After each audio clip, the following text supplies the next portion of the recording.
Alam niyo na ba ito kung paano ito ginagawa? Sa mga nagre-request po ng birthday boy naman po ang gawin natin pang photoshoot, AI photoshoot po for birthday boy team. So ito na po 'yon sa mga nagre-request po ng mga panlalaki. And kung gusto mong malaman kung paano ito, tara, ituturo ko sa iyo. Ginawa na po ako ditong mga prompt dito sa ating note. Ito.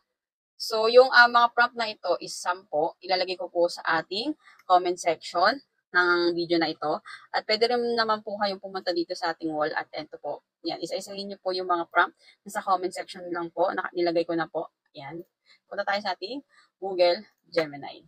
So mag-new chat po tayo at i-paste po natin dito yung pinakaunang prompt. Ito. Copy natin. At i-paste po natin dito sa ating Google Gemini. At mag-add po tayo ng ating photo na gagamitin. Ayan. So, send na natin. At magantay lang tayo na-generate ito. Ayan, generating na. At ito yung unang na-generate. At kopyahin po natin ulit yung pangalawang prompt. So, ito yung pangalawang prompt. Ayan. Copy, then paste dito. Ayan, tapos mag-add tayo ng photo ulit. Ayan, at send. At magantay tayo ng few seconds para ma-generate yung image. At ito yung pangalawang image. O, di ba? Napakaganda. Mas maganda yung pangalawang na-generate ko. So, tingnan natin yung pangatlo. Copy natin. Then, paste po natin dito sa Google Gemini. At mag-add po tayo ng photo. Tapos, send. Magantay tayo ng few seconds. Ayan, generate na. At ito yung pangatlo. So, hindi niya hawig. Kung makikita nyo, hindi niya hawig. So, try po natin ulit i-copy. Copy nyo lang yan. At i-paste nyo ulit dito. Ayan. Then, mag-add kayo ng photo. And ulit-ulitin nyo lang hanggang sa makuha yung itsura nung ginamit yung picture. Ayan. So, ito yung pangatlo. So, okay na yan. Sample lang naman ito eh. So, ito yung pang-apat. Copy natin ito ulit. Yan. Tapos, paste po natin dito. At mag-add tayo ng photo. Yung pang-apat nating na-generate. O, yan, diba? Diba napakaganda? Ito, mas maganda yung na-generate ko ngayon. Ito yung pang-5. At i-paste natin dito. At add tayo ng ito na guys yung pang-5 prompt na generate. O, diba? Napaka-angas din. O, diba? Napakaganda. At copyahin natin ulit yung pang-6 na prompt. So, copy-paste. Copy, then paste. Then add tayo ng photo dito. Magantay lang tayo ng few seconds para ma-generate.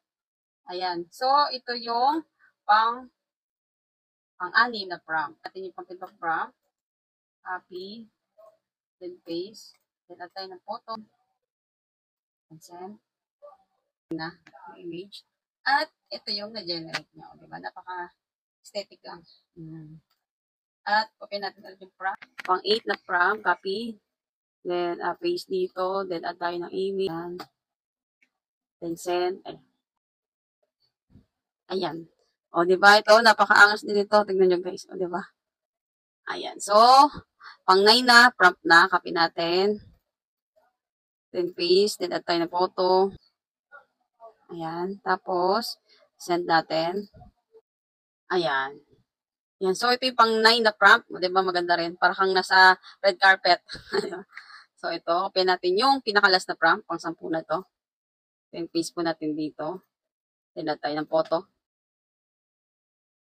At send.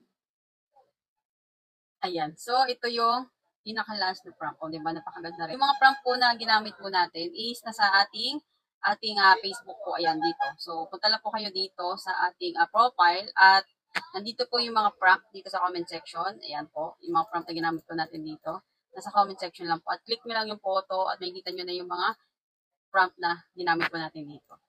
For now, ito lang yung bago nating prompt. So, magagawa po tayo ng mga panibagong prompt, dyan, mag-comment ka lang sa ating comment section. At kung may iba pa kayong gustong gawa natin ng prompt at ano pa yan, ayan. So, mag-comment ka sa ating comment section at pwede mo rin itong i-share sa mga kakilala. Hindi pa alam kung paano ito gawin, ayan. Pwede nyo i-share sa kanila ito. 10K followers na po tayo sa ating Facebook. Maraming salamat po sa mga suporta at nag-follow po sa ating account. And sa ating YouTube, mayroon din tayong YouTube na may 23.6K subscribers. Ayan, maraming salamat po. And huwag mo kalimutang mag-like and i-follow itong ating page.